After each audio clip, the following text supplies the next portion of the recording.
Hello everybody. There's a bunch of balance changes that are coming in Update 50, and I wanted to take some time to really dig in and talk about it because there's a lot of different things that are being said depending on where it is you happen to go or where you look for different types of information. And I actually wanted to experience it for myself. With Preview 1 and Preview 2 of Update 50, there have been massive changes to both the endgame itemization as well as the monsters themselves to coincide. If you are completely and 100% out of the loop, let me catch you up to speed. In a nutshell, all of the items that happen to be at endgame, your Ravenlofts, your Sharn, your Feywild, are all being brought down to the same power level, which is also significantly lower. In fact, it's all going to be matching the level 29 Caneth crafting curve, and all items are actually going to be matching that curve based on their level from now on. I've mentioned my thoughts on this in previous videos, but to sum it up, I think this is a good idea, as the power creep was getting a little bit out of hand. If you had a randomly generated piece of loot or a Caneth crafted piece of loot, your item would end up being almost 7 or 8 levels of stats underneath the level of a current item. A Caneth crafted piece of loot could give you up to plus 15 on one of your stats, yet an artifact is giving you plus 7 on your main stat.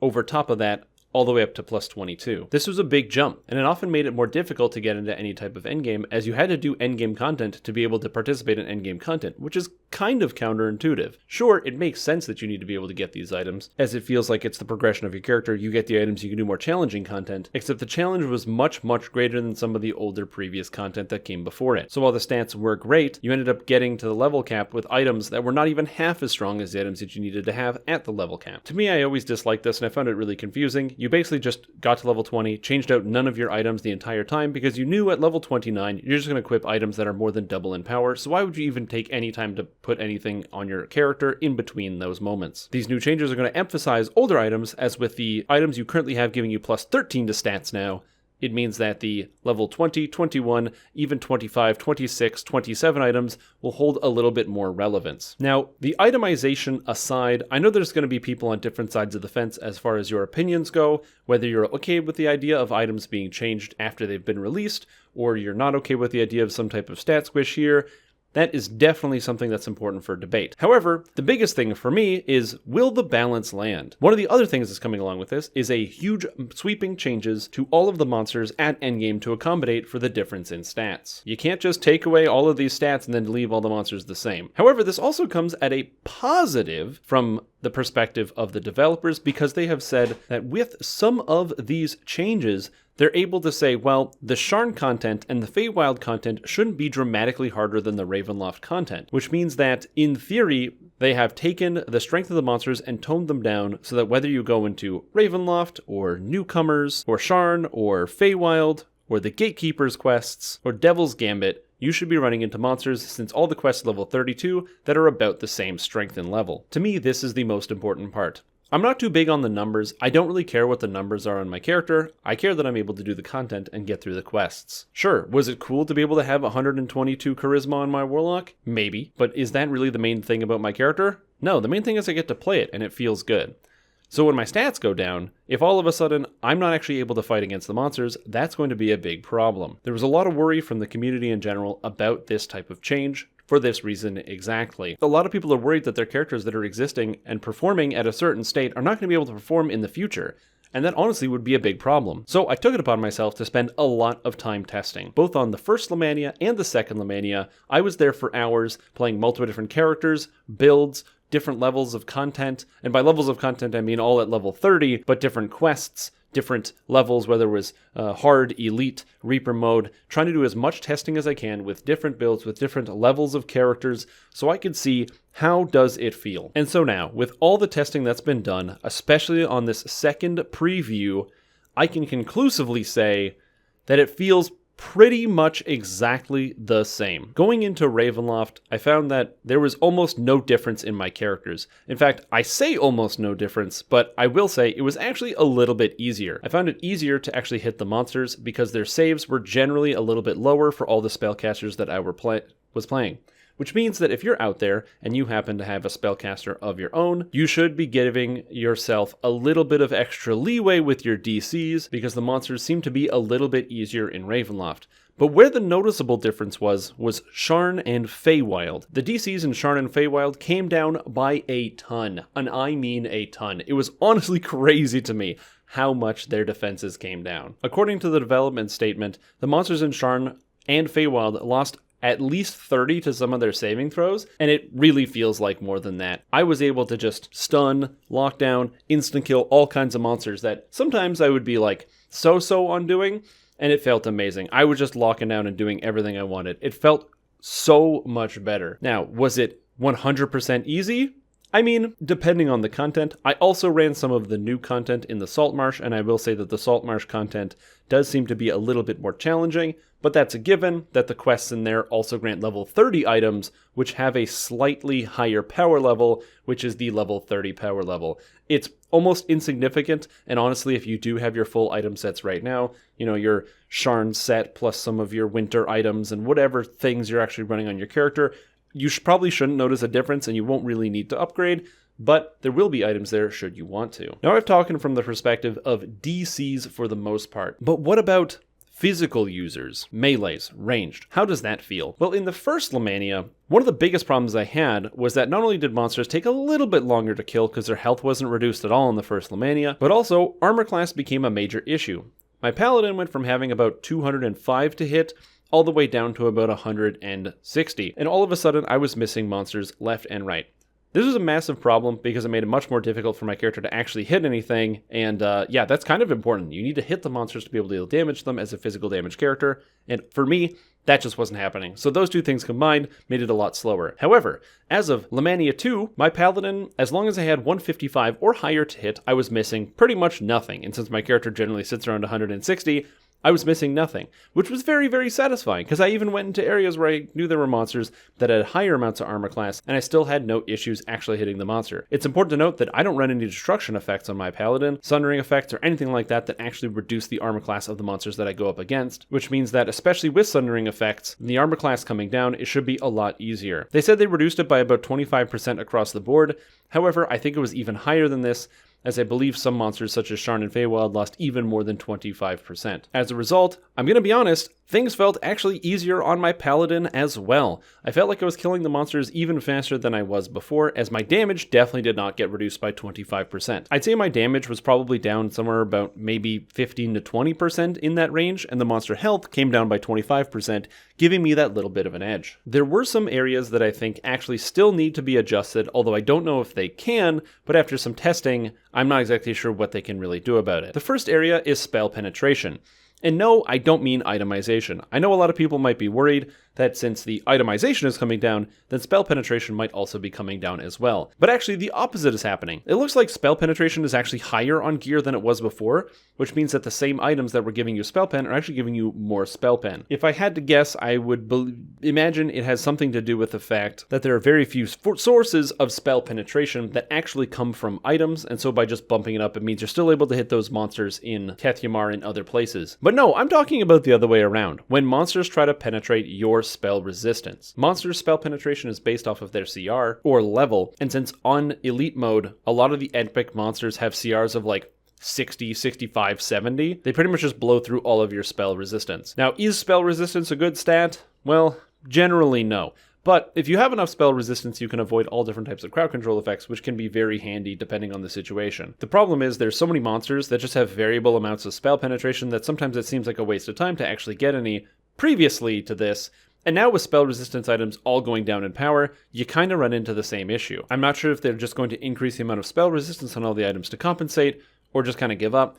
I have no idea what they're going to do, but it's definitely something that needs to be adjusted, as having every single spell resistance item I could possibly come to gave me an 83 spell resistance without being a monk or a barbarian, a deep gnome, or a drow, and I thought 83 was pretty good, until pretty much any boss monster that casts any type of crowd control just bypasses it on elite difficulty, because they're like CR 75 and they don't care. So spell resistance is a bit of an issue, and it's something that should be adjusted. I don't know if there is anybody that actually uses spell resistance in their day-to-day, or if that's something that anybody actually cares about. If it is, Let me know if you're a spell resistance person. I tried it out and I wanted to use it. It's pretty nice, but generally if you have the suite of effects like Protection from Evil, Freedom of Movement, and Death Ward, that blocks out pretty much everything spell resistance would hit you for anyway. The main thing it would still be stopping is like an errant sound burst. But if you're at level cap, you really want to have an effect that makes it so you don't fail a fortitude save on a 1, just to make sure you never have to deal with that problem in the first place. The second area that they need to adjust is actually turn undead. Now some people may not know this, but right now it is almost impossible to turn monsters at the endgame. And that's because monsters and turning are really complicated. Turning does not just use a simple DC, it uses a system combined with your charisma, your turning bonuses, your past lives, and then an actual dice roll to come up with some type of weird maximum hit dice of turning plus total hit dice of turning to attempt to turn monsters. And then what are the hit dice? What does that even mean? If you're not a pen and paper person, this may be confusing and complex. But suffice to say, this is another CR-based problem, just like the spell resistance. A monster's hit dice is determined by its CR. The higher CR a monster, the more difficult it is to turn. The problem is, if you have every turning item in the game, every past life, and a charisma of like 80, your ability to turn is limited somewhere around monsters with a 56 to 60 hit dice. Which means there's a large portion of the monster base, like skeletons and other things and some content, that can't be turned. It basically makes it impossible for you to turn Forge Wraiths, which is problematic since they're one of the few endgame undead that actually pose a threat, and that's in the current game. Well, given that that's how Turn Undead currently performs, with the new changes, the items are made even worse, and therefore it's going to be basically impossible to use Turn Undead at all at level cap, unless you're somebody who's playing either on normal or hard, or you're only using Turn Undead to activate the cleric other bonuses, such as the different buffs that you get from pressing the turn button. Again, I'm not really sure what they can do about this one other than just double the stat values of all the turning items in game, and I don't even think that would fix the problem. I still think you run into most people not being able to turn a single monster once they reach the end game. The hit dice scaling problem is a major issue. There was a point in time where Sandstone Games had suggested they could change turning to fix it by effectively just making it a regular DC that would incorporate 10 plus your cleric level, plus your paladin level, plus your charisma, plus your turning bonuses, which then make it so that it was just like a save that affected undead, and so they would either be stunned and they would take damage, and if you were a cleric you could instant kill them, and it was a great idea, but it got met with a bunch of backlash from people on the forums who said that turning was completely fine, and then I guess maybe they just didn't know that they couldn't turn anything at the end game. It was a very complicated time. My point is, Turn Undead basically doesn't work that well in DDO currently, and it's really not going to work well afterwards. Now this is of course within the context of being level 30. If you use Turn Undead from level 1 all the way up to level 20, that's perfectly fine, and I'm not telling you that your turns don't work during the leveling process. But when you're level 20, stepping into a quest on Epic Elite and trying to turn some of the undead that are CR 50, 60, it becomes very, very difficult, and in some cases even impossible because of the actual numbers that you need to acquire. So overall, the general gist of the changes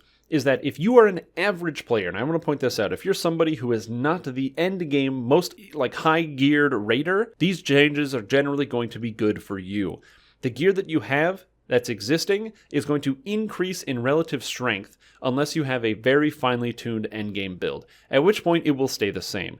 So if you have a Caneth crafted item in your character build, or maybe you have a piece of random loot you picked up, or maybe you decided to run the Stormhorns and pick up some of the items out of there and actually use them on your character, well, all of those items have just gained a whole bunch of strength in relative power level to the current endgame, and you will have an easier time getting into endgame doing quests on Epic Elite, especially once you reach level 30. If you're somebody who plays regularly at level 30 and you have your full gear set, the general experience is that you're going to go into quests and they're going to be a little bit easier. Specifically, Sharn and Feywild are going to be much, much easier than they were before. I did a lot of testing, and I really couldn't find a place where suddenly the monsters are doing any crazy amount of damage or hitting me harder. I was taking comparably less damage than before, and it was really noticeable. I've been playing my Warlock for almost like 15 days straight, so going straight into this new patch on Lamania, it was a stark contrast to the performance that I had before. Now we will say this does come with one caveat. The caveat that the impact of Reaper mode is going to get greater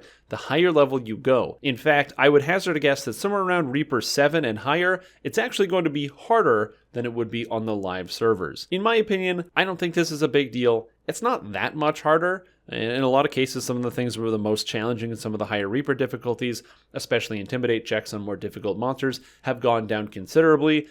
As an example, the Fomorian that happens to be at the end of combating corruption. Their intimidate check has come down from around 154 all the way down to 133, and it's a pretty big change at that point. Intimidate checks are coming down all around the game, so your character is going to be able to gear a little bit differently without needing every intimidate item in DDO to be able to actually hit the monsters. And in general, if you're the type of player that's already playing R7 to R10 in that range, you should be able to adapt and keep up with what's going on. Yes, some of the DCs might be a little bit harder in some of the earlier content. Your Ravenloft might be a little bit harder. In general, your Sharn or your Feywild is going to be significantly easier, especially because fortification has pretty much gone away from most monsters, which is going to make it so your critical hits are landing all the time. And this is actually the one place where I want to say my damage has definitely gone up. Monster fortification has come down by 100% at endgame. If you did not know, there was a buff called Legendary 2 on monsters that gave them 100% fortification. So if you went into Sharn and just started attacking some Vaunt Arcano tech, you might think, oh, cool, I'm just going to critically hit this regular human. They don't have fortification because they're not a construct and they're not an undead.